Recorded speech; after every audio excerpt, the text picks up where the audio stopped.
Going to sync makes people less. likely to contribute to this community call. Yeah, right. I would actually. I mean, Phil, you've been in the community a whole lot longer than I have in this community, right? And so like I'm not saying you're wrong, but I was actually thinking the same thing Mike asked, right? Which is like, as far as I'm concerned now, remember, Kaya and I, we work for Progress and we work for Chef, and several other people on this call do as well. That doesn't mean that like I speak for them or that I hold the same views as everyone internally. We don't all feel the same way about these things, right? Right. I I hear you on the downloads thing, and it did cause a lot of internal discussion and occasional turmoil. But like people moving to sync, like in terms of our general opinion and George's, for what it's worth, like I got no problem with people using sync. Now, Nor do I. and I wouldn't think that people using sync would necessarily drive them away. I would hope that people would realize it has a community tool, and as long as Progress people continue to participate in those dialogues and continue to be part of that, and don't say, and I understand this is a big if, as long as we don't all start saying, if you're using sync and then we don't even need to waste our time talking to you, then yeah, no one's going to engage with us in the community. But like, that's not what I intend. Well, I think you're missing a subtle piece here, which is why am I using sync? Am I using sync because I'm not yet ready to pay money for the Chef packaged version of it? Then in that case, sure, I'm very inclined to continue to be involved in the community. If I'm using sync because you've made it so fucking hard to use your packages that I'm now pissed off and going over to sync, then yes, I'm much less likely to engage in any of these things, right? I personally use sync because I don't want to pay for that other stuff, but why? For my minor use cases at home and whatever. And when my last job, like they wouldn't pay for Chef's licensing, so that was fine. But I didn't go running over there because Chef did something that felt harsh to me or made my job more difficult or whatever. But in Lyra's case, and I'm not saying that like she's gonna stop engaging the community, but in a case like the one she's presenting, where it's literally making her job harder, right? People are much more inclined to be annoyed and angry and not want to participate. And so I think that that's the risk you have. I don't think sync inherently makes people not want to engage in community. I think sync makes people want to engage in the community. Yeah. But if people are only over there because it was so damn hard to figure out what the right version of Chef to use was, even though they were paying for it, now you're going to get people to be like, why should I pay for this? Why should I be engaged with this? I think that's a really good point. Yeah, I don't disagree with that. Yeah, absolutely. And I think that's something to definitely bring back to the folks who are driving the downloads page changes. That's still like an ongoing process, right? And I was assured that, we were gonna like watch and wait for the fallout, to see what happens. Like if there is any fallout, and they were like, well, bring it back to us if there is any. And yeah, like now we have. Well, I know some of the context that was behind this. I mean, for our company, it's a double-edged sword. Because part of it was we were having issues where we've gotten a couple new clients now where we found that because our downloads are so freely available, they were downloading it, using it, and not following licensing practices, and essentially were pirating or using our software illegally. And then they became clients, and so we were just like, okay, well, we forgive you then. We're, How many of those aren't there because we don't have a great tracking method, right? And that's one of the reasons why they started pushing to moving downloads into the support link. So anybody from the community could still get access, but the paid versions, you have to create a support link account and then download from there. And then Workstation, they got a link in there, but I 100% agree. The whole process and everything, though, even through support link, is not easy, and it's confusing and annoying.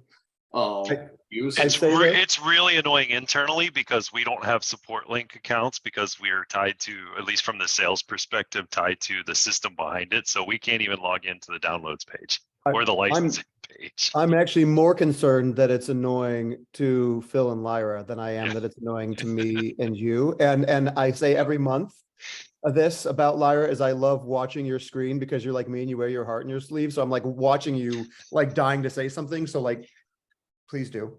It's not even like like, okay, yeah, whatever. I can make a support link account. I have two of them. I have one for my contractor and then I have one for the project that I'm actually working.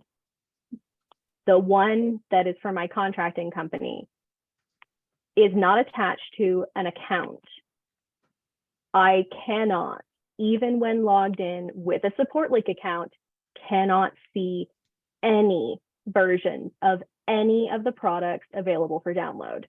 And that's intentional, because unless you bought a license or are under contract, you're not supposed to have access to it.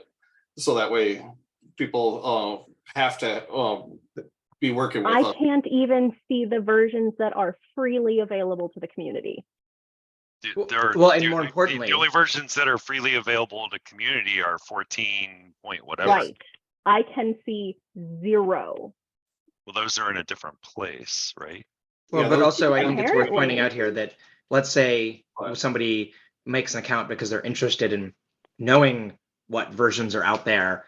Like, you don't need to offer them for download, right? You could at least list the versions, right? And I Yeah, at think least that's, let me know what versions I might be could able to have buy. access to if I did pay for them. And then like Right. put a note Yeah. beside it that says, We hey, this do- requires licensing. But we I do have our can't even docs see license that. pieces. On our docs page, there is the release notes that for each client, and then you can see all the versions along with the release notes as well. No, but I hear you. No. Yeah, I hear you, Lyra, though. Like, you shouldn't have to like know exactly the one right place on the internet to find that list. Like, if there's a place that you can obtain any of the tools, it should be reasonable to say, and here's where or how you can obtain the others. Like, Right? Like, Like a it link shouldn't just or be like like you have to know to go to a information certain or docs like page. a, Yeah, like yeah, a yeah. I hear prompt you. that would drive people to be like, hey, if the version you're looking for, if you're looking for a newer version, those are licensed and here's how you like go down that track. But like there's 0 information pointing people to that. So it looks like to your community that these are the only versions that are available. And it does Yeah. not provide anything else. There's no extra information. There's no extra like, hey, here's how you could go towards licensing. Like there is nothing that redirects them. There's nothing that encourages them to get licensed, because there's no warning, there's no notice, there's no awareness being made that there are newer which would have the versions. side If I effect came of in- encouraging people to use 14, which seems like a really bad thing to encourage. Well, and that's part of the internal communication issue where everybody looks at the community. They don't look at community as part of Chef. They look at the community as free version of Chef. And so that's why you only see Chef 14 there. And then they don't even mention Sync or anything like that. They also don't even mention that you could get licensed. Yeah. That's like, I'm on the infra client stable releases. There's a release notes link, there's a supported versions link, and then there's all the different like stuff. There's a thing right next to the select open source version that says looking for a commercial version, contact us. But that does not in any way say, hey, by the way, there are newer versions available. Half the time, I don't even actually need to download this, but I do need to be able to see what the newer versions are. And in addition to that, if like, because of how this contract works, we have to submit any new software requests to a completely different department. And every time we do that, like, it's not just one person. So unless they have like a government, like one service account email that they sign up with our contract to be able to have a progress ID with that contract attached to it, to be able to see our stuff, every single time we request a new version, whoever gets assigned that ticket on their side of the department is going to have to create a new progress ID and then get attached to the account before they can even see any kind of download versions. And I can't just give them an RPM link, and we pay for the software. Like, it's not like we're not paying for it. Like, this is, to me, this is just kind of like, it's making life unnecessarily more difficult. And it is like a little bit of a special case because the government bureaucracy is like, obviously introducing a lot of hurdles in its own, but it's just like a rough go when this is something that just Well, wasn't like, an issue nowadays. Even previous contracts that I've been on, there has been like a software request department, and they're also part of procurement. So like this isn't a one-off. Like I guarantee you there are other programs that are struggling with this. Like we Yeah, are I mean, not the only ones. Yeah, this is not the first time I've heard of. I mean, even Plants, can you go ahead, sorry? even like internally Private at sector? Facebook, there's like a whole, I want to use a new piece of software, like you have to fill out a form and have to link and blah blah blah, and like and there's internal systems that will detect software that hasn't been approved and like kill it, and more and more companies are getting more and more strict about these things. Sorry about my starter. 3 things just happened in my house all at once.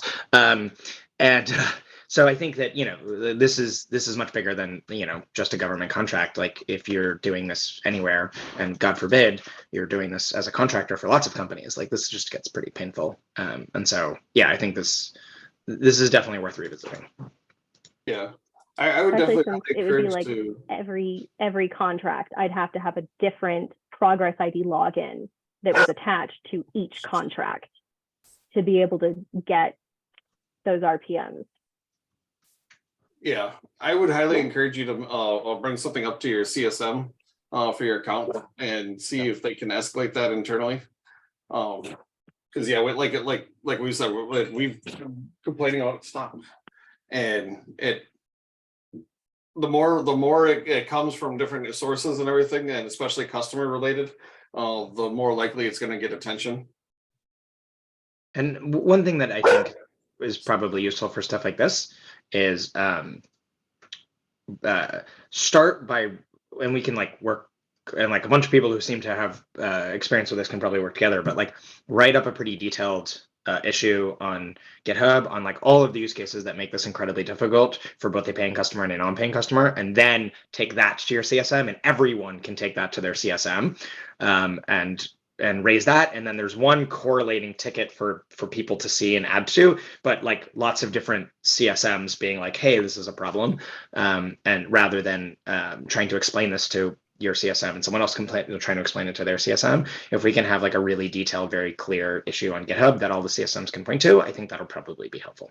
Well, because it has to rise up, it has to be escalated not only on the customer success side, but also on the product side, because product drove a lot of the change in some Right. respects. And so like it needs to go to multiple people at least the junior executive level to see this, because it's been, unfortunately, this has been like a saga. I mean, I'm coming up on a year, right, with Chef, and this saga has been going on that entire time, like of downloads and people discussing it and arguing it and changing course about what they want to see done, and what's going to happen with the community downloads page, and what's going to happen with paid downloads pages, and where these things are all going to go, and everyone having their own dog in the fight. And so it's like a really unwieldy thing to like even dip your toes into, because everyone, Kaya, fair to say everyone has strong feelings on this.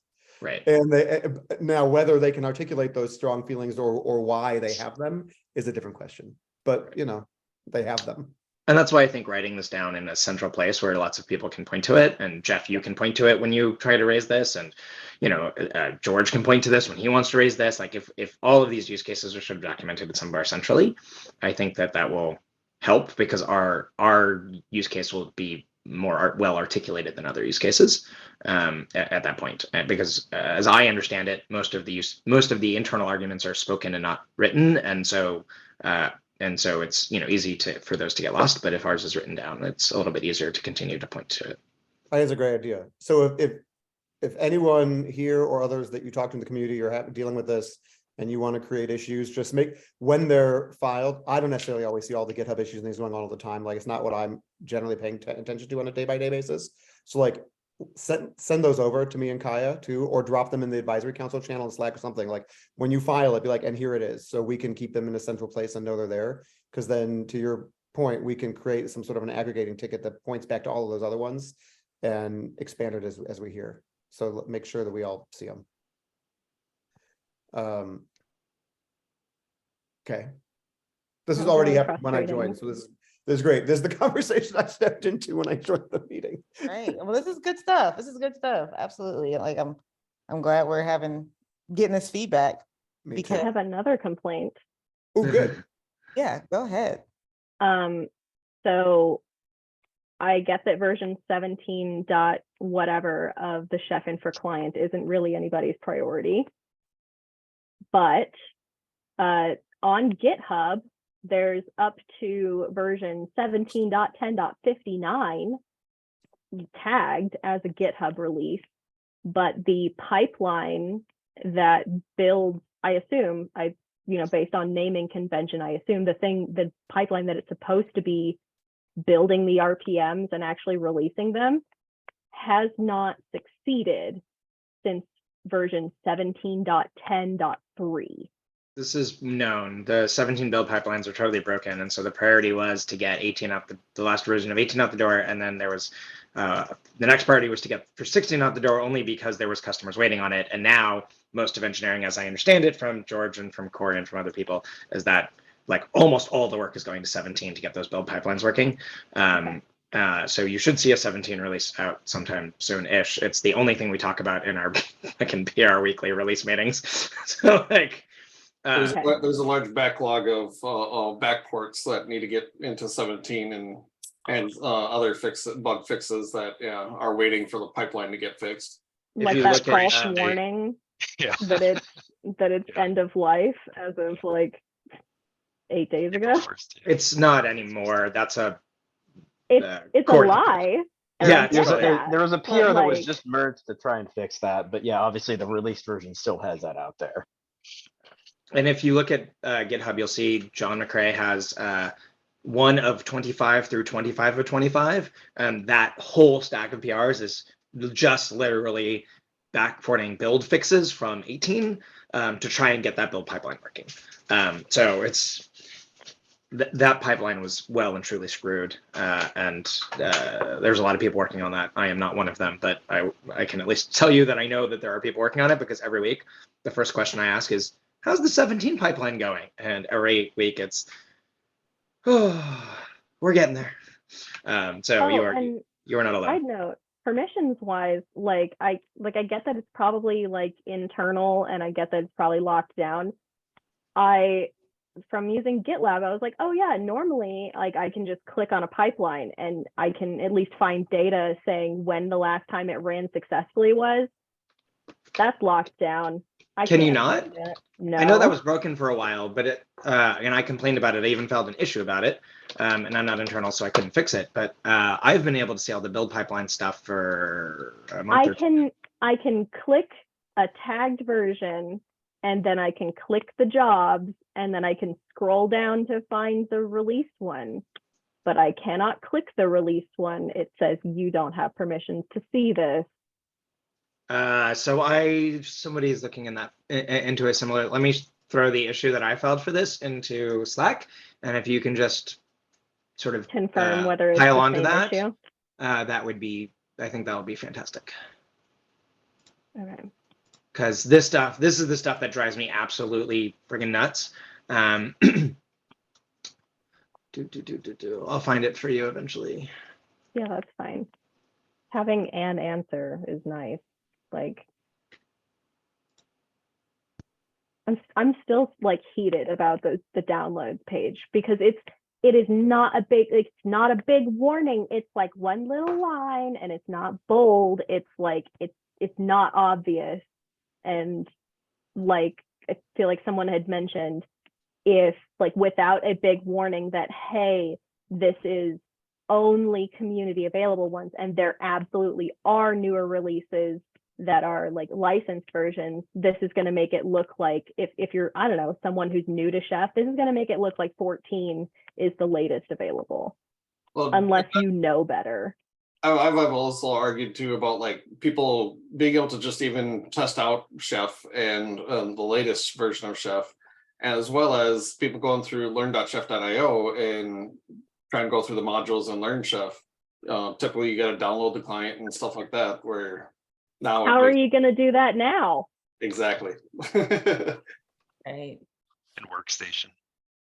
Yeah, how are you going to download Workstation? How are you going to download like Server to like test out building it? Yeah, when you do the support link, there is a link at the top for Workstation that's available to everybody, but again, it's not clear, it's not easy to find, and it's confusing. There You is log in- nothing. You gotta log in first and then, yeah. But I Like- 100% agree with you. It's not user friendly. It's like the complete opposite of user friendly, and like Yeah, and this is supposed to be the first iteration just to kind of lock down from people trying to basically use ours illegally.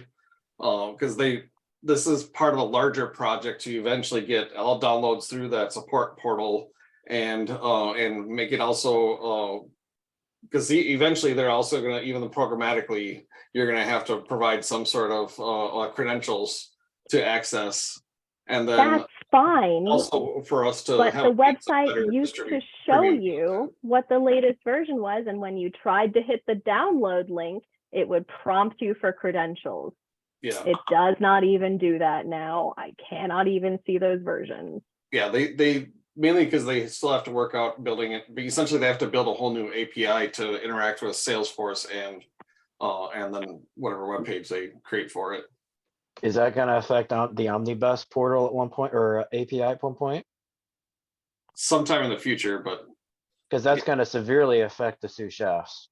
Because, and any kind of CI pipeline, and that's gonna be disastrous.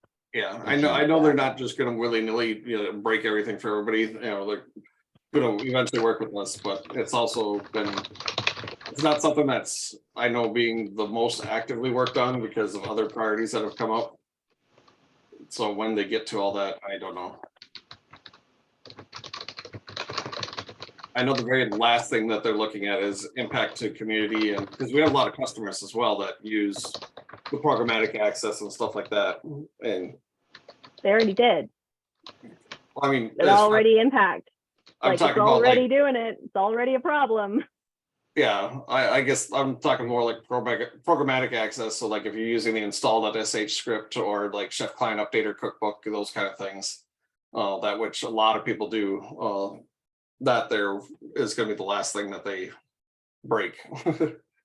And if we're in an air-gapped environment where we are required to download an RPM, scan it, and like vet it through security and all of our bureaucracy before we're even allowed to touch it, like that breaks it for us. Like not being able to get the RPM breaks it because we are not connected to the internet. And every program that's not connected to the internet is going to have that same problem. Yeah. Like, how is that not seen as a programmatic problem? It probably, like, I mean, I'm sure that once we bring this back to the powers that be, that we'll have to like figure out how to make it make sense, right? I mean, like at least that's my thought. I expect something to happen based on this, but Well, and I think one of the things we need to do is be really clear what our minimum needs are, right? So like Lyra pointed out that like she doesn't necessarily need to be able to download them, but she does need to be able to see what they are, right? Like that's a use case that doesn't break for sure. the product requirements of, hey, we don't want people illegally downloading our builds. Like, okay, fine. So I think the download it. like, But I do need to see the name, and I do need to see the SHA, because I have to put that in the form so that when our bureaucracy, when our software request team goes out and tries to find it, they can verify exactly which package they're pulling down and that it matches what I asked for. Right. So I think the more clear we are about what our expectations are there and like what our needs are there, the better off we'll be. For what it's worth, that the OmniTruck API also does give you the SHA I did hash see that. and the version and a path. So that should be kind of a reasonable workaround in the meantime. But then don't I still have to know which version of the latest? No, you just request stable and it'll tell you what the version is latest. Okay, so the P is platform and then the PV is platform version. Yep. Okay. You need P, PV, and M. There are additional options you can pass in, but those are the three required ones. And then you can do stable or unstable as you see fit. And then the /chef/ is just the product. So you can do Chef, you can do Chef Workstation, you can do Chef Server. It knows about all of the products. It's the back end for what drives the actual other download site. So you're basically, it's like a bypass of all of the download restrictions. Yeah, and I also posted a link that you can use. Like the websites technically are still there. They just took the links to them off the main pages. So you just have to know, like after the /tools path, what the tool name is. But if you look at the chat, I posted a link that gets you back to the old drop down and easy way of finding things. But yeah, I mean, I agree with you. It's just this I'm just giving you to help you. It's not obviously like my answer to what you should be doing. Right, but how long is that going to last? Like another month before it's taken away? Yeah, it'll be a while because, like I mentioned, they're not being the most active working on that new downloads portal yet. So yeah, I think the thing that is most guaranteed to live for the longest time is the Omnitrack API, because if they break that, they break every single big customer, because that's how every single big customer is automating their testing pipelines for new releases. So like, you know, companies like Facebook and Disney will lose their shit if they break the Omnitrack API. So hanging on that is probably your best bet, regardless of what happens with the rest of this. If it meets your needs, which I'm not entirely clear that it does, but if it does, like that's your way of kind of not having to deal with the politics. Does the API, okay, remember that's fine. It will take a integer instead of a float for the platform version, which means I can get it for Red Hat 7 and 8 easily. Yep. It's technically just a dumb string. It's just that Ubuntu happens to use dots in there. Red Hat does too, but like you guys don't need them. It's just the integer.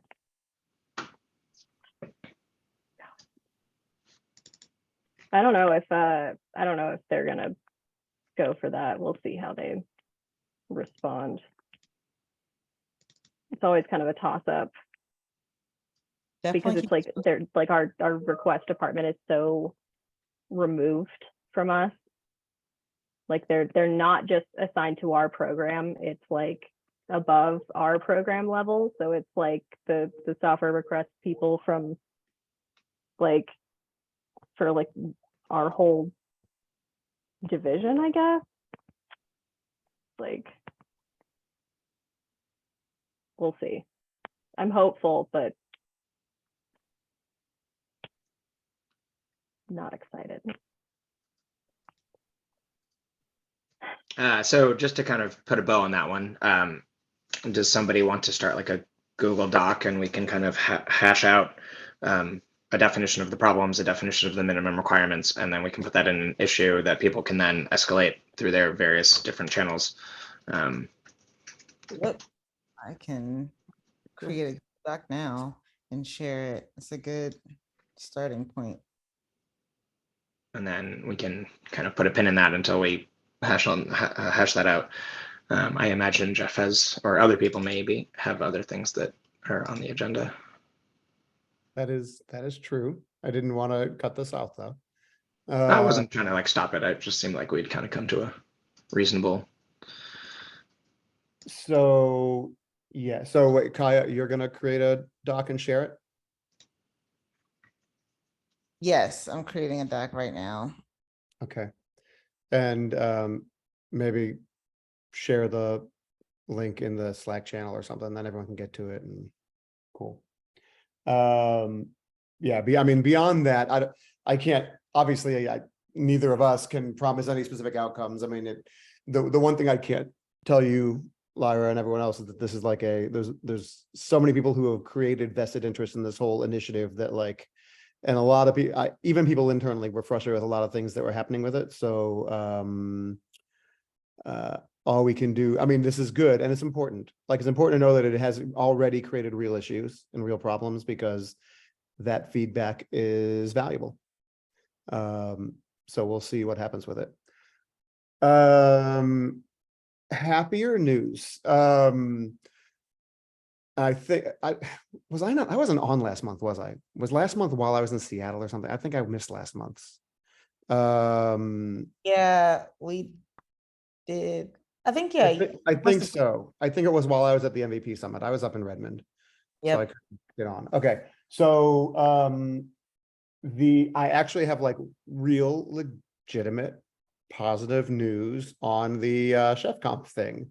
So here's what's happening with those. There's going to be 2 of them. They are set. The dates are set. There's a contract in place for the venue in Seattle, and there is a contract not signed, but being signed. I'm sure it's outside of my hands for for a specific venue in Munich. So it is back in Germany where we said it was going to be originally. Like it was, remember, we're going to do a thing in Germany because Tech Race is in Germany and that's gonna be great. And then we got pressure to move it to England, and then we're like, oh, London's expensive. Right, which was shocking. And so then we were looking at Amsterdam, and now we are back to Munich. There's apparently it looks actually like a really nice, it's an airport hotel at Munich, right by Munich's airport, but it looks really slick. It's new. And I guess our head of field marketing, demand gen, who also is the person who owns the budget, she has some friendship through her time in uni and like knows someone who runs this hotel and has gotten us a deal, which is awesome. So the dates are, the one in Munich is October 12th and 13th. I know that for sure. Do you know off the top of your head? The Seattle one is late September, but I don't have it in front of me. Kaya, do you know the exact dates? Let me look. I have my calendar open. Okay. While she looks for that, they're like 3 or 4 weeks apart, something like that. The Munich one I know for sure because the 9th of October is my sister's 40th birthday, and I made it very clear to everyone at Chef, like I'm not getting on a plane before the 10th. So, so I know that's the 12th and 13th. I think it's the 26th and the 27th. I had the 26th and 25th through the 27th. Hold on, I know to find out. It's in Session Eyes, and I have Session Eyes open. Oh, that's right. 1 moment. Other events, older events. Oh my. Yeah, 26th and the 27th. Yeah. So 26, 27 in Seattle. I believe it's the Hyatt downtown, not the Hyatt Bellevue, but the Hyatt downtown. Wait, up Seattle. September, so it's Tuesday, Wednesday? It is a Tuesday, Wednesday. Okay, I just want to make sure I'm selecting the right thing. Sorry. Yes. It is a Tuesday, Wednesday. Let me pull forward in months. That's right. And the one in Munich is a Thursday, Friday. There are open calls right now. So let me talk about content. So those are the events. So 2 important things about that other than the dates. These are, as everyone on this call knows, this has also been a long running saga. We first started talking about these like back, I think in November on this call, right? So it's been a long time coming. But we've all learned that things don't happen quickly necessarily here. So these originally, as you will no doubt remember, started as let's bring back some community summits. And it has morphed into we're going to bring back events that have community summit components to it and also have other Chef Conf like components in them and run this thing as a larger event because that is also what other parts of the company wanted, and those other parts of the company have the budget. And so we're going to do a few things. A lot of the stuff we talked about as part of the community summit is still part of the agenda. We're working on exactly how that agenda lays out over the course of the 2 days, but we are going to have room for open spaces. We are going to have room for leaders from the product and engineering orgs in Chef to come and give some roadmap conversations and technical deep dive content, like actually talking to and hearing from our leaders about what's going on and where we are right now and what's coming over the coming however long period of time. And then those people already know they're expected to be part of the open space conversations to then take feedback and engage with the community and talk with everyone about that. There is going to be a hackathon the following day. Some of the Chef or the Progress events team gets nervous about that because they've tried to run hackathons and spent tons of money doing that and all. And Kaya and I both expressed to them that no, we're going to actually let them be community led, right? Like this isn't a we prescribe to the community what you all need to build for us. It's let's have the content on day one. Let's have the open spaces on day one, see how those conversations go. let's have a chef after dark, social gathering that evening. And then the next day for the hackathon, people can kind of self-organize into teams and build the cool stuff that we want to build. So that's all going to be part of it. But there is also going to be like some other, there will be other product marketing stuff going on too. There will be other content. There's probably going to be a leadership track as well as a technical track. We're developing what exactly that looks like and what the sort of themes of it will be. From a content standpoint, we will have a lot of internal speakers. We have also budgeted for some external speakers, from whether that's the community, customers, partners, whomever. I have strongly encouraged the other people on our steering committee to not like just walk around and hand those out to people, because we have an open call for papers on Sessionize. And so and that's not just me saying that. Now others on the steering committee have been trying to push and tell some of our account teams, and I'll say, look, tell your accounts, tell your customers about this. And if they have leaders who want to share interesting, cool technical things, they can submit. But then we have a content team that's reviewing all of that. We have room for about 8. Is that right? Keep me honest, Kaya. I think we agreed that we have room for 8 external speakers per each event that we can select to be part of the agenda, as well as the internal speakers who we're going to be bringing to talk about what we're doing internally. Is that right? Yes, that's correct. Okay. So those CFPs are on Sessionize. That's exciting, one, because the people who are on the CAC who have awesome ideas and want to talk about things should consider submitting, but also just, we want to promote this and let other people in the community who have been using Chef for a long time and who still care about it and have done really cool things and actually want to talk about cool things. We want those people to submit their ideas.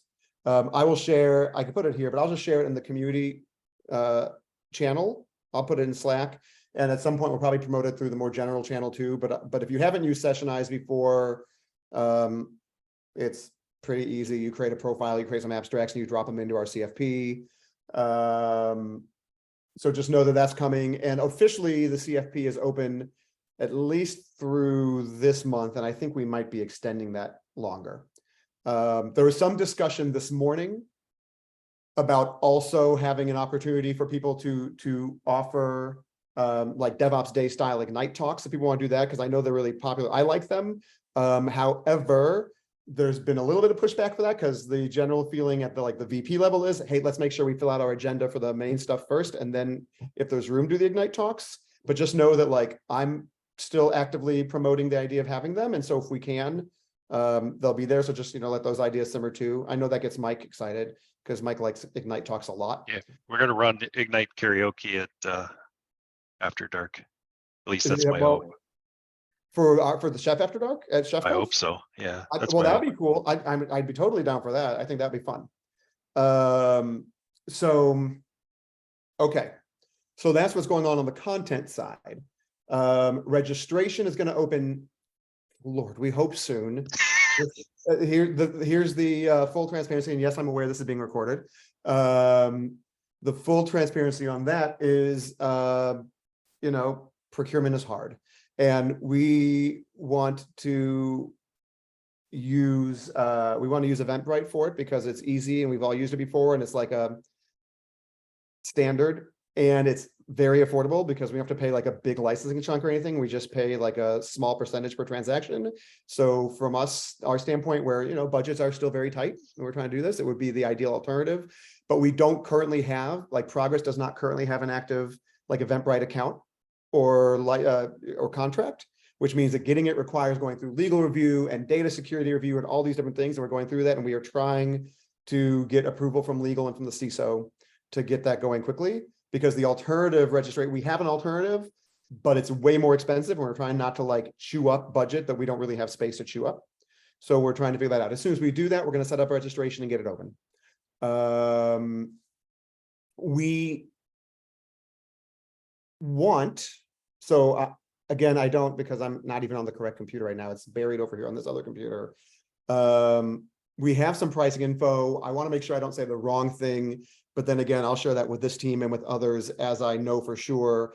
There's tiered, first of all, there's early bird pricing. There's going to be tiered pricing, And I know that I have some amount of leeway, me personally, to provide, we have community pricing for people who are community practitioners who want to come and be part of the event, but who maybe don't have backing from like, you know, hey, we work for a paying customer that has 50 people using Chef and lots of travel budget. Like not everyone in the community can do that. Or maybe you do work for one of those companies, but that company's like, we're not putting you on a plane right now in the middle of this perceived tech recession and flying 20 of you to Seattle or Munich to go to a thing.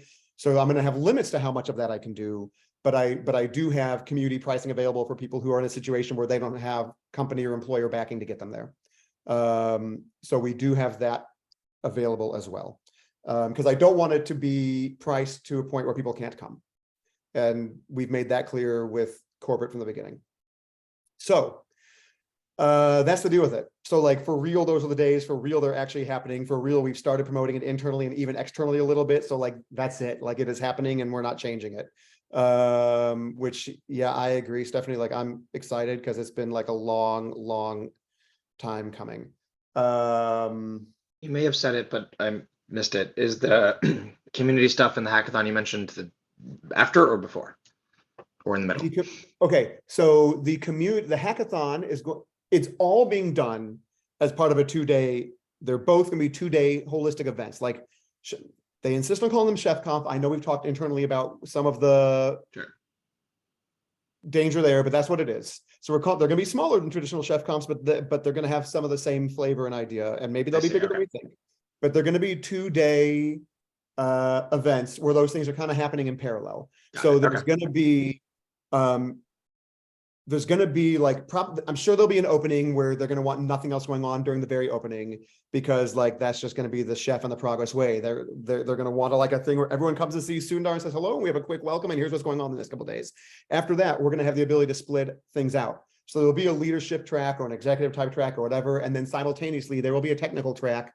There'll be a combination of some of the deeper technical talks from outside, and more importantly, the technical deep dives and roadmap discussions with product and engineering from inside Chef. Those things will be going on day one.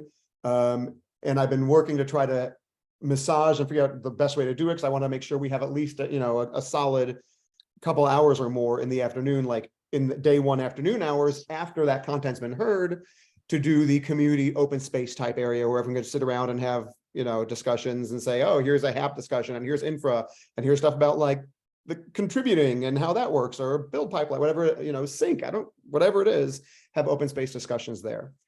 And then day two, while there will be some more like customer and cab type stuff, I think going on like the commercial side of the event, that's when the hackathon will be going on. It'll be on day two. So after that, and I would have loved to have made a third day and have like the hackathon be a standalone thing by itself. We just don't have the budget to like even have a venue in 2 different places right now for a third day. We just don't have it. So the hackathon's day two. And the one thing about the ticketing, and we talked about this a lot internally, and what even may have come up with, it was like 2 months ago, whenever the last time I was on, because I think Stephanie asked about this, if I remember correctly. Like, it was really cool, but will I be able to go and see, because I may want to go see some of the leadership stuff or some of the business type stuff. And so rather than trying to figure out like, here's a community ticket, you can come really cheap, but you're not allowed in this part of the venue. That's difficult to manage and enforce.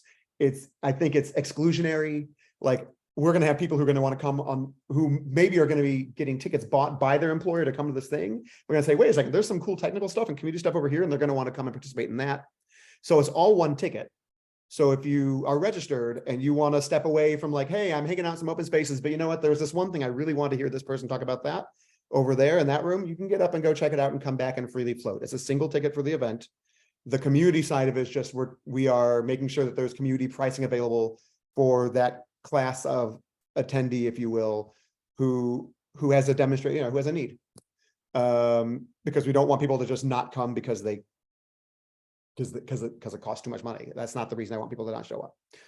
But it's not a community ticket in that you're excluded from any part of the event by having that community pricing. It's just a cheaper ticket.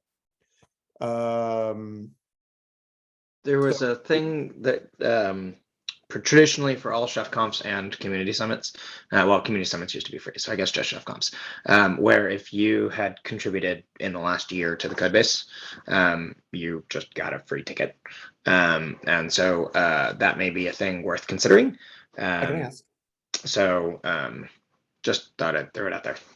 Like regular contributors of the code shouldn't. Like the general consensus was, if you're an active contributor, you shouldn't have to pay to come participate. So just thought I'd throw that out there as a thing that maybe not only is a good thing to do for community goodwill, but also is probably fairly easy to sell internally, as opposed to like, hey, people who say they're part of the community, we give them a discount. Like, well, you and I understand that those people are valuable. That's like a harder thing to sell internally, I would expect. But hey, this person like actually contributed a fix or whatever, like we know that they're providing value. And yes, I understand all of the like terrible things that is encompassing with if you're not contributing code, you're not contributing, and all of that bullshit. That's not true. And we don't want to push down that road too much, but it may just be an easy thing to sell. I'm not opposed to that at all. Yeah, I know in the past I got an email that then gave me a code to use to claim that free ticket, and then it helped me. I just didn't tell my company that the tickets were only $300 to begin with, but yeah, I was just able to say, hey, I've got a free ticket as a contributing member, and you just have to pay for airfare and hotel stay. Right, because right now, if you're speaking, that's a whole different thing, and there's expenses and all that other stuff. But like, yes, as an attendee, I'm not opposed to making that pitch. What I can tell you, as I know you, as I feel like a broken record, I know I say this a lot. I don't control the dollars and cents. Like I wish to God I did, but I don't. And so at least not right now, not this year, I certainly don't. So it's just an ask, but I can make the ask and I can express why I think it's a good idea. And I'm happy to do that. What I can tell you, and I never know where the line is for what I'm talking out of school, but you've seen how much I tend to worry about that, which is very little. We even on because we have all these sales teams now who are like, oh, we're really doing it. This is great. I want to invite this person, and we're going to invite all of our customers. They're going to come for free.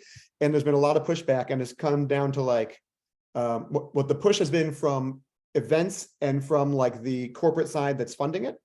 They've told the sales org, I think they've given like 21 total free tickets to like the sales org per each event, like total, and you're not allowed to use more than one free ticket for any given logo, right? And so they are being careful about it and measured about it because, again, budgets. I'm actually really thrilled because, candidly, it's already over budget. Like we were allocated a certain amount to do this that we pulled from what would have been the larger like Progress 360 budget. And I'll check that about Phil. I'll look at that in a bit. And we went quite a bit over. And we've had, and we were concerned, like, are we not even going to be able to do 2 anymore because it's going to cost probably 50% more than we planned? And like Prashanth, for example, who's the senior VP in charge of product in Chef, was like, yeah, we'll make it work. We're still doing it. I'll find the money for you. So like they are committed actually more at the executive leadership level, more than I expected, which is a good thing. They're making it work, but we got to be careful. So now, granted, what's going to happen, Phil, is I'm going to say, we want to do this. And the first question will be, well, how many people is that? I'm gonna say, well, listen, I don't know. It's not dozens, right? Like I mean, how many is it really? We'd have to look and see. Does anyone, like you or Corey or Mike, does anyone have a sense of like really what that ballpark? Like I can look right now. Give me. Okay. My guess is less than 10. Right. I got no problem giving out fewer than 10 tickets to people who are contributing and submitting valuable PRs to the code base. That's fine. And for the record, on the discount side, like that's already been sold. Like the idea of we're going to give a discount to community members, and it's not going to be up to anyone else on the corporate side to judge whether someone counts as a community member. It's because it's not even so much that it's if someone in our community wants to come. I mean, there's a lot of people who are going to want to come who just don't have support and backing support. And the discount is still, in theory, enough that it covers our bases, right? And so I can't give them to everybody because if I do, then no, we're back in a situation where we can't run the show. But I have some broad leeway to work with people on pricing, so that is, I think, good. I stopped scrolling the chat channel or any of these. Oh, yeah, thank you for the session eyes. Wait, which one, is that both? That's USA. Can you post the one, Kaya, for Germany too? Or did you do it and I missed it? I don't seem to have access to Oh, anything. I do. other than- I do. One sec. Okay. Oh, you know what? I don't. I'm supposed to. And Michelle didn't add me. I'm on it, but only as a content team person, not as an organizer. I'm only an organizer. So hold on. Sorry, one sec. I can find it. I just multitask very poorly. Or maybe I can't find it. I don't know. I think it's actually the same, but instead of USA, I don't know if it's Germany or if it's like EMEA. It's not Germany. And it's not, I'll get it and I'll post it back in the Slack. Because I don't see what it is. But they do exist for both, because they are two separate CFPs. Now that's not to say you can't submit for both if you're interested in coming to Seattle and then coming to Germany. We're going to be too late for Oktoberfest, I'm afraid. But Bundesliga will have started like 2 weeks earlier. So for me, that's exciting because I'm going to go see Bayern play if they're playing at home that weekend. And anyone else who feels like doing that can come with me. If we can get space A, we were thinking about going to Germany like in October anyway, just to visit some friends. So Mohammed, like maybe that would work. That'd be sweet. I've been like to every country that borders Germany, and I've been to like everywhere, but I've never been to Germany once in my life, ever. Not had a layover there, never been in the country, and I'm going to be there twice. I'm going for over 2 weeks on holiday with my family. Like the second half of July, I will be gone. You won't be able to find me. I'll be I'll be like in the Alps and like the Schwarzwald. Like I will not be reachable with like very little cell service. And then like 8 weeks later, we're doing Chef Conf in Munich. So, yep. Other questions on the Chef Conf side? I do have a couple other things. I know we're gonna run long because we always do. But Chef Conf questions. The website for Chef Conf says US Seattle September 2023 and Europe Germany October 2023. Yep. And then it says specific cities and dates will be announced once finalized. That's because we're slow on publishing things on the web, and there's a lot of it. Yes, specific dates and things are proper, and I will tell them that they need to fix that. I think everyone's energy has been focused on, can we please get a registration portal secured? Yeah, that and contract signed. Right, that's where everyone has been like focusing their energy, is like fighting those internal battles. This is hot off press, so like this hasn't been like this week. Yeah. last week. But it is, but those dates are final and the cities are final, like for sure. Cause I know where the venues are. Like it's so, like I said, it's the Hyatt. Thanks, Sean. It's the Hyatt in downtown Seattle. And then I'll have to look up the name of the place in Munich. It's in one of my team's threads somewhere. It was pretty slick. Are they still talking about doing after dark at the old office? In Seattle? I don't think so. We couldn't get corporate permission to do it. Because there's like legal issues there. Like there's a whole thing about the way the property is owned and leases on that space. The only way we could do it legally and have it insured, like we don't have insurance over commercial property anymore. Yeah. So the only way we could do it is if like somehow like the Chef BU would have to like it's theoretically possible. I think we have to like sublet it for $1 and then get insurance policy on it. It's like all this, it's crazy. Because we own the building, but it's not currently in use. Yeah. And so like the space itself isn't insured. And so the expense to use that space suddenly goes up quite a bit, instead of just saying, oh, we have, like if we had it and it was all like permitted and ready to go, then we could just hop in there and do it, but we don't. And so the cost associated is substantially higher, which is a shame because it seems like a really cool idea. It was a good idea. And you could, if we did have it, then you could do your or we could do the hackathon there. Bring your laptops. But that's true. I mean, we're gonna have that. It's all. Yeah, I mean, you could have it on a separate day. You could have it on the Thursday. Sure. You could do hackathon on a Thursday because you wouldn't have to pay for the hotel space. I'm gonna have to travel like 5 times in the span of 4 weeks, so I'm trying to also for myself not add additional days I'm on the road if possible. But you know, that's cool. But But yes, I don't know. What I do know is we visited the space. We have physically had an on-site visit. Not we, I wasn't at either, but we collectively have had an on-site visit with this place in Munich and seen it. Leah DiPolo and Michelle Seebeck went to Seattle and visited in person with the Hyatt before we signed that contract.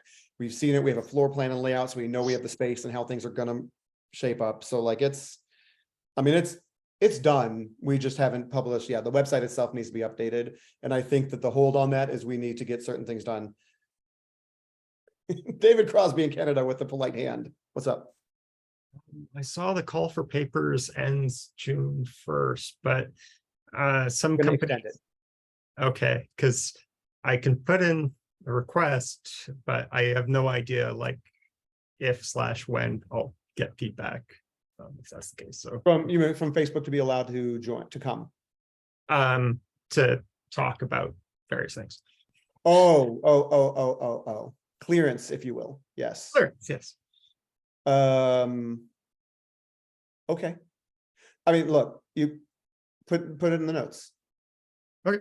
So when you, I mean, you've submitted in Sessionize before, yes, for stuff or no? No. Okay, so when you go in, I mean, I have to look at how Michelle has set it up, but I live almost my entire life in Sessionize. So if it's not there now, ordinarily when you go in to submit an abstract, you put your title, you put your abstract and other information, there might be some other questions, and then there's a notes to organizer or notes to content team section.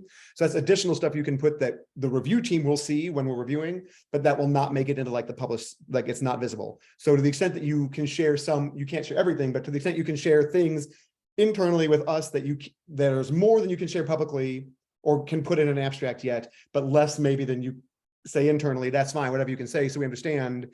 And if it's like, so we at least know what's going on. Because the good news is if it's something exciting and new, no, Stephanie, we're gonna extend it. Like, well, if we need to, we will extend it. Okay. It's exciting and new. It's 3 weeks. Yes, but it because it's been open. It's actually been open longer than that. Has been. But like it's been open since like April 20th. But like we haven't been promoting because there's been all these open questions trying to get things done. So we haven't been able to go out and just tell everyone. And then so Dee asked me on a call this morning. She's like, "How are you promoting this to community?" I was like, "Well, I'm waiting for some actual answers on some things so that I have 0 question marks." I will say this. So Dee is the VP with the. I say this all the time, but she's never on these calls, so I always repeat who she is so we know because face and names. So when we had our steering committee meeting last week and she was on, I actually said to her, I said, it was her and Michelle. I said, but Dee, my community council advisory meeting or advisory council meeting for May is next Thursday. I am going to tell them that this is set in stone.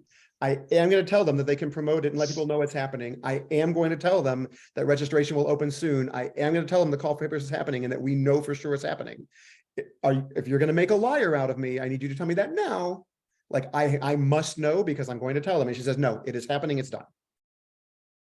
So that is the best I can do. But yeah, I'm sure we'll extend it to June 30. Like I'd be shocked, which means Stephanie, you'll see me before then in person and we can like it's so, you know, because that's 40 days from today. Hopefully you have your travel booked. Or otherwise do that. Couple other things. What else? Oh, another thing I want to talk about, and I know we're way over, but just they don't all have to be long conversations, but they're worth knowing. So as you all know, or hopefully know, or if not, now you do, we have properly started, like kicked off public office hour sessions again, product by product. We had a couple this week. We had one last week. This week we did infra and we did workstation. A couple things about that. If you happen to get a chance or you chime in or you tune in and you watch them or all the videos, even though they're live, they're being streamed to LinkedIn and to Twitch and to YouTube, but they're being persisted long-term in YouTube on the Chef channel. So if you get a chance, you go back and watch them and you just have feedback on like what can be done with them or kinds of things you'd like to see. Like I'm always interested in that feedback because we want to grow the audience for that and make sure people know they're happening. Another thing that we told, we've started telling some of those teams this week, and Kaya and I talked about this week, is while we will have those on a predictable cadence, if like something comes up, and this is true for people in the community too, like now that we're starting to roll out and try to have more content and more streaming stuff and all that, if something comes up and like even one of y'all in the, like in the community that doesn't work with Progress, like does something cool or sees something neat, it's like, you know what, I'd like to talk about that and like show that off and talk to the chef community about it. Like ping us in the channel, ping me or Kaya, because we're happy to stand up a stream and just give, I mean, we won't do it like on the spur of the moment because we want people to have time to know, but we can like say, hey, sure, and do it on a few days notice and let the community know, hey, we're going to be online with, you know, with Lyra Holmes from Tap Here, and we're going to have a cool chat. Okay, well, not with, I know she won't do it, with Stephanie Langen from Tap Here, to chat about something pretty cool that came up. Tune in with us and we'll stand up a stream and do it. Like it's easy. We'll just hang out with you, moderate, chat. Can be very informal, and then we'll publish it afterwards too. Because like I think more content is better, and we're trying to just have more of that. And specifically with people outside of Chef, I want to do it because I want to start actually amplifying faces and voices in our community who aren't just us internally. Like if you all or your friends have things to share, I want to share your faces and your ideas and not just have everyone see me and Kaya and our engineering teams all the time. So whenever the really awesome, cool new thing, David, comes up, then like we'll all talk about it. God, I swear there was one other thing. Man, and I'm gonna think of it as soon as I hang up with y'all. Oh, no, I know what it is. It's my shameless plug, because by next month's meeting, like I'm gonna be so deep in KCDC, I don't know if I'll be here. And if I am, like, as much as I love you all, I won't care about this at all because I will be so deep in like KCDC insanity. It is in 40 days. Kaya will be there. Stephanie will be there. Mike Butler, I think, is going to be there. Wilson Tarleton, who, oh, I didn't introduce Wilson. I know your camera's been on, but Wilson, say hi. Oh, hey, Wilson. Hello. Yeah, I'm Wilson. Yeah, say hi. Introduce yourself, because this, I think, is your first time joining this, isn't it?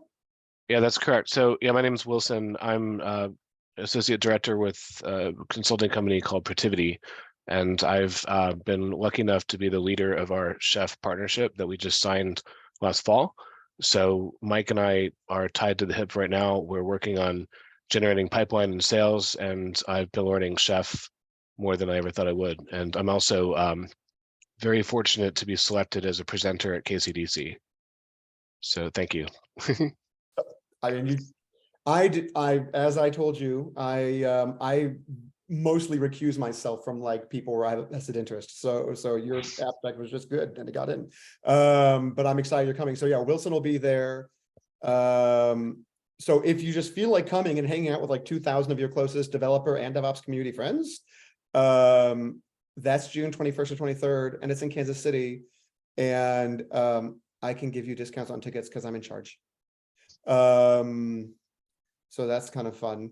There'll be a lot of people from Progress, actually. So maybe I've said this on a previous meeting, so sorry, but I'm going to plug it again anyway.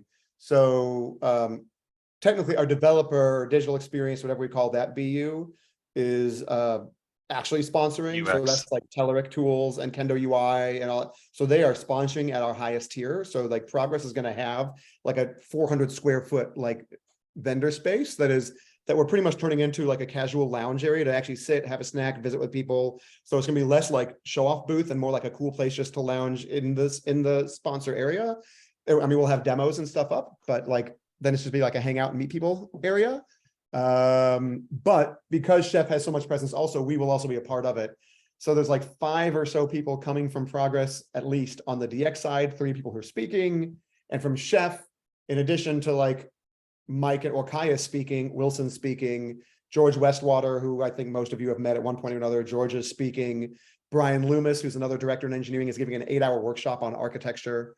So we'll have people from Chef and Sean Simmons, who some of you hopefully have met. He's a great guy, hasn't been with Chef too terribly long, or about the same amount of time as me, is co-presenting one of the sessions with George.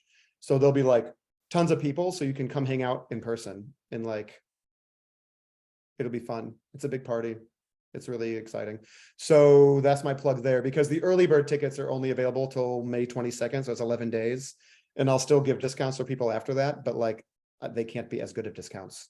So if you have any desire, or if any of your friends and colleagues want to come to Kansas City, tell me so I can hook you up. Now I'm really done. Anything else from anybody? Sweet. Love you all. Stephanie, you want to spin up a separate call? Because we will after this? And we can, okay. Bye. See y'all. Oh, never mind. I need it. Jeff, Yes. I sent you the list of contributors in Slack. It's like 20, but there's a bunch of people there who are probably internal that I can't filter out. So just, I'm sure that half of them are internal easily. But the data's there for you. Where'd you put it? The Chef Advisory the Council. advisory channel. council. Oh, in the advisory council channel. Yeah, I figured we'd share with everybody with a lot of the commands and stuff so people can go and, chug on their own data. This is all of the contributors total in the last year to all Chef repos? No, just Chef. I did. Okay. You can run the same command in other repos, but I did Chef. And the first one is all of them. And the second one was me grepping out anyone with a progress.com or chef.io address. But for certain accounts, GitHub masks your email address. So Yeah, absolutely right. Like I can tell you right now, I see 2 or 3 names already, like Corey, obviously, Vikram is internal. Yeah. Nikhil is Thomas. Thomas. Yeah. So, you can filter out those. Well, But Thomas is an internal, but Thomas is going to be there anyway as a partner. No, Thomas Powell. Oh, sorry. I was looking at Thomas Heinen. Yeah, so I mean, there's like my guess is half of those people are internal that you can probably drop, and then you'll figure out that there's probably only less than 10 people who are external contributors. And also keep in mind that Chef is by far the most active repo for external contributors. So if you find any elsewhere, I will, it's going to be almost. There probably would be there'll be like Aaron Lippold doing a couple of things. Like there'll be people from MITRE on the inspect side and things like that potentially. Yeah. And there'll be a few. Yeah. I'm just saying they're going to be trivial by comparison. So if you're looking for order of magnitude, this gives you order of magnitude. Okay. Cool. That's very helpful. I really appreciate it. Yep. Later. Hi, Lyra. I had a complaint that I lodged with